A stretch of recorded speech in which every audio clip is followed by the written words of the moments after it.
పేదవాడి పక్షాన నిలబడతాం, ప్రజా గొంతుకై నినదిస్తాం. వాయిస్ ఆఫ్ వాయిస్లెస్, తెలుగువారి మనస్సాక్షి సాక్షి టీవీ. సాక్షి టీవీ ప్రసారాల కోసం మీ స్థానిక కేబుల్ ఆపరేటర్ను వెంటనే సంప్రదించండి. టాలీవుడ్లో శ్రీలీల అంటే అది నేమ్ కాదు, బ్రాండ్గా మారింది.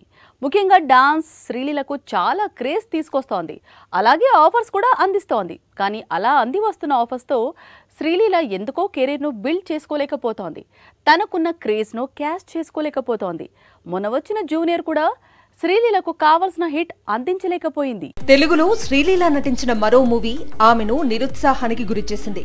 లాస్ట్ వీక్ రిలీజ్ అయిన జూనియర్ కూడా శ్రీలీలకు కావాల్సిన హిట్ దిశగా పరుగులు తీయటం లేదు.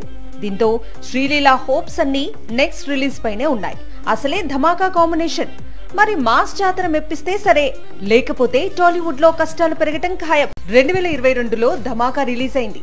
శ్రీలీలకు కావాల్సినంత క్రేజ్ తెచ్చిపెట్టింది. ఆ తర్వాత శ్రీలీల నటించిన చిత్రాలన్నీ ఫట్టే. గుంటూరు కారం 1 ప్లస్ పుష్ప 2లో స్పెషల్ సాంగ్ కాస్త మైలేజ్.